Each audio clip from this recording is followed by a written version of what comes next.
If your period forces you right here every month into bed, then please listen for 4 minutes. Because "that's just normal for women" is one of those phrases that's said far too often.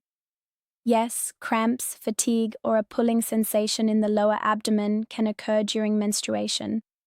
But severe symptoms that regularly paralyze your life shouldn't just be accepted. What actually happens during a period? The uterus contracts in order to shed its lining. So-called prostaglandins play a role in this. These messenger substances can cause cramps, back pain, nausea, or sometimes even diarrhea. But common doesn't automatically mean harmless. Here are 5 warning signs that you should take seriously. First, the pain dictates your daily life. If you regularly can't work, go to school, sleep, or leave the house because of your period, you should have it medically checked out. This is especially true if the pain gets worse from month to month or if common painkillers hardly help anymore. Severe period pain can be caused by things like endometriosis, adenomyosis, or fibroids. That doesn't have to be the case, but that's exactly why a medical exam makes more sense than a self-diagnosis from the internet. Second, your bleeding is unusually heavy.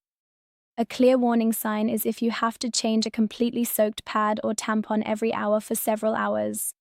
Bleeding lasting over 7 days, very large clots, or regularly combining multiple hygiene products can also indicate excessive menstrual bleeding. Third, you're extremely exhausted during or after your period.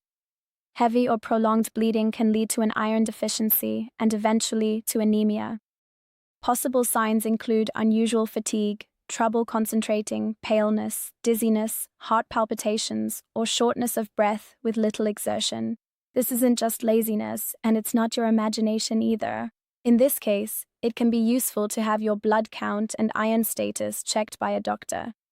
However, you shouldn't take iron supplements long-term just on suspicion, because too much iron can also be problematic. Fourth, you have pain during sex when urinating or during bowel movements. Bleeding between periods or after sexual intercourse should also be investigated. Such symptoms can have various causes, but they're important pieces of information that you should definitely bring up at a doctor's appointment, even if it seems uncomfortable at first. Fifth, your period suddenly changes significantly. Cycles are allowed to fluctuate. Stress, weight changes, hormonal contraception, illnesses, or your stage of life can all have an influence. But if your bleeding suddenly becomes much heavier, more painful, or more irregular without you knowing a reason for it, you should take a closer look. What can you do in practice now? Keep a small period diary for at least 3 cycles. Note the first and last day of bleeding, the intensity of the flow, your pain on a scale from 0 to 10, and other symptoms like headaches, nausea, fatigue, or mood swings. Also write down how often you have to change pads, tampons, or other period products. This information can really help a doctor to correctly assess your symptoms. For normal cramps, heat, gentle movement, and enough rest can be soothing. Over-the-counter painkillers can also help, but they aren't suitable for everyone. So check the package insert and ask a doctor or pharmacist if you have any illnesses or concerns.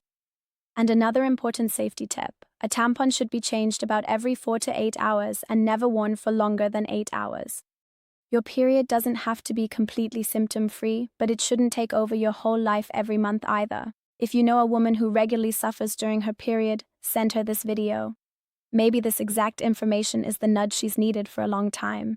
For more honest and understandable health knowledge, follow Nature Total. You can find more information in the Nature Total magazine. You'll find the link in the description.